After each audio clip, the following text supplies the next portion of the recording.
Wadidaw, kembali dengan Bang Leo di sini.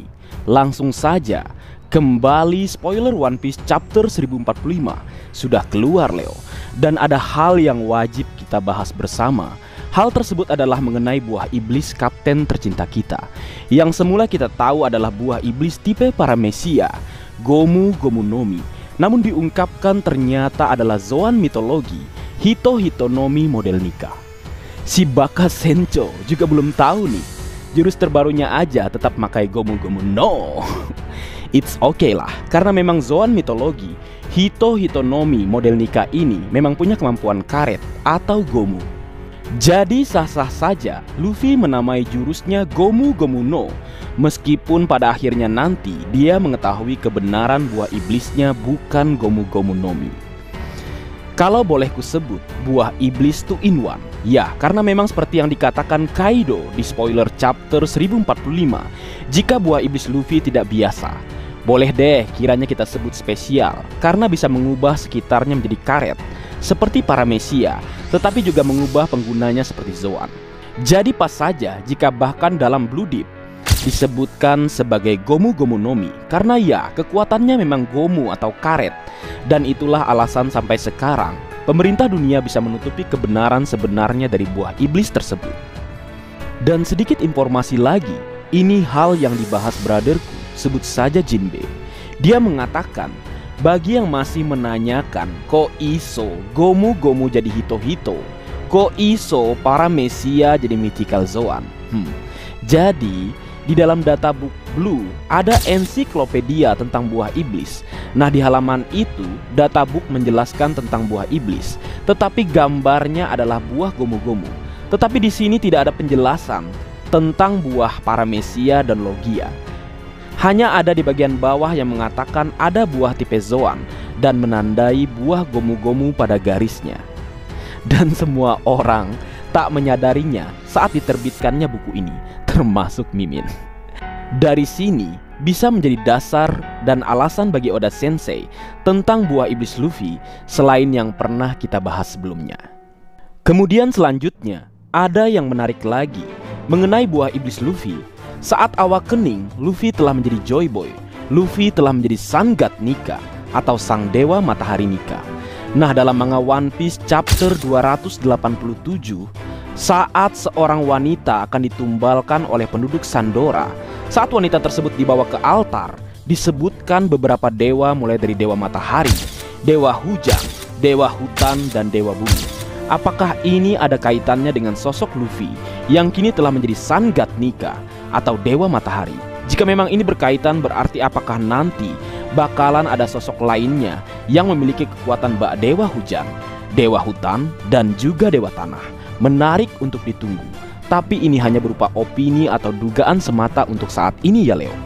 Berlanjut lagi, sesuai janjiku, aku akan membahas kembali tentang bagaimana trigger atau pemicu sehingga Luffy dapat membangkitkan kekuatan sejati buah iblisnya, atau bolehlah kita sebut Awakening. Ini pernah kubahas secara spontan di live bersama Mr. K dan Bang Kakoy. Tapi sebagai catatan, ini hanya opini atau pendapatku. Tapi bagi kalian yang ingin menganggapnya teori, dipersilahkan. Baik, kita mulai dengan hal yang pertama, Awakening buah iblis Zoan. Pertama kali dan memang satu-satunya yang ditunjukkan adalah saat Arch Impel Down, 4 dari 5 penjaga penjara atau yang kita kenal dengan Jailer Beast adalah sosok pengguna Zoan yang sudah dikonfirmasi Awakening. Mengutip One Piece Fandom Wiki, seperti semua kemampuan buah iblis, tipe Zoan juga bisa menjadi Awakening atau kebangkitan. Usernya akan mendapatkan kemampuan untuk menjadi lebih kuat, lebih cepat, dan lebih tangguh dari biasanya. Ini juga termasuk waktu pemulihan yang lebih cepat, yang berfungsi tanpa disengaja bahkan ketika pengguna tidak sadar. Nah, sesuaikan dengan yang dikatakan di chapter 1045, jika Luffy dapat bangkit kembali atau pulih setelah sempat kehabisan energi. Momen ini terjadi setelah dia mendapatkan detak jantung drumnya kembali. Kemudian coba kita ingat kembali momen sebelum Luffy Awakening menjadi Sun God Nika. Dia telah dikalahkan Kaido dan dikatakan Kaido telah mati. Bahkan Lau dan Momo juga mengatakan jika suara Luffy tidak terdengar lagi. Berkaitan dengan hal tersebut, jika kita melihat ekspresi dan gambaran wajah Luffy dan SFX-nya yang mirip dengan momen ketika Corazon atau Don Quixote Rocinante terbunuh, kemudian pernyataan Kobe di Marineford jika banyak orang mati karena suara yang ada di kepalanya atau yang ia dengarkan satu persatu menghilang.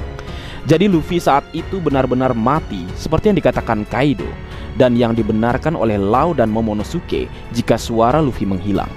Boleh kita katakan Luffy sudah mati klinis. Mati klinis adalah absennya denyut nadi dan pernapasan dan merupakan proses yang reversible atau dapat kembali dengan bantuan RJP atau resuscitas jantung paru. Jadi intinya di sini, walaupun mati klinis dapat hidup kembali dengan bantuan RJP atau memacu jantungnya. Kemudian mengingat kembali flashback Luffy bersama Rayleigh di chapter 886. Rayleigh berkata jika bunga haki hanya akan berkembang sempurna lewat pertarungan sejati. Semakin banyak kau berhadapan dengan musuh kuat, maka semakin kuat juga dirimu. Mari kita ingat momen saat Luffy membangkitkan atau meningkatkan kekuatannya. Semua terjadi setelah dia terdesak atau mencapai batasannya. Melawan Crocodile, kalah berkali-kali dan dipojokkan dan juga hampir mati. Akhirnya Luffy berhasil memenangkan pertarungan. Melawan agen CP9 setelah dikalahkan dan dibuat tak berdaya dengan teknik Rokushiki, Luffy berhasil membangkitkan gear kedua dan gear ketiga. Lalu kemudian saat dia bertarung melawan Katakuri dalam kondisi babak belur dan hampir kehabisan tenaga, dia mampu membangkitkan gear keempat Snakeman. Nah, semuanya kondisinya adalah di kondisi terdesak dan kritis karena melawan musuh-musuh yang semakin tangguh di setiap arcs-nya. Nah, di arcs Wano Kuni, tepatnya di Onigashima, setelah berkali-kali dikalahkan dan terakhir dinyatakan mati oleh Kaido, sebuah kondisi di titik melewati limit terdesak. Karena ini kematian Leo. Inilah yang men-trigger atau memicu buah iblis Luffy Awakening. Luffy yang dinyatakan mati atau boleh kita katakan mati klinis, bangkit kembali dengan memicu jantungnya dengan kondisi di bawah sadar dari semangat dan buah iblisnya sendiri. Yang dikatakan oleh para Gorosei, buah iblis tipe Zoan punya pemikirannya sendiri. Proses pacu jantungnya yang serupa atau pernah juga dilakukan karakter lain seperti Doflamingo atau Enel yang memicu jantungnya ketika berhasil ditumbangkan. Nah, kali ini adalah giliran kapten tercinta kita dengan keistimewaan buah iblis Zoan yang punya pemikiran sendiri dan juga keistimewaannya yang memang istimewa karena ini mythical Zoan Hito-Hito Nomi model Nika. Jantung Luffy dipacu kembali dengan kekuatan Nika. Inilah yang dikatakan Zunisa sebagai bunyi genderang pembebasan, Drum of Liberation. Joy Boy terlahir kembali dan Luffy berawakening menjadi Sun God Nika. Tidak heran dia disebut Warrior of Liberation. Bagaimana menurutmu Leo? Boleh kiranya kita sebut ini sebagai teori pacu jantung dengan genderang pembebasan. Tambahan lain dengan buah iblis spesial dan orang yang spesial pula, buah iblis mythical Zoan Nika yang jika kita artikan adalah power of D atau kekuatan D, sangat pas dengan Luffy yang juga merupakan penyandang nama D.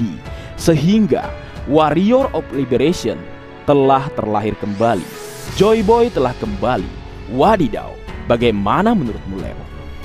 Dan bagi kalian yang belum nonton video spoilerku, kalian bisa lihat di akhir video. Baik, mungkin segitu dulu yang bisa aku bagi bersama kalian Leo.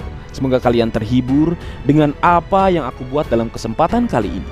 Terakhir, jika ada kesalahan dalam pengucapan atau hal yang menurut kalian kurang pas atau kurang tepat, Marga Anime memohon maaf yang sebesar-besarnya. Sekian.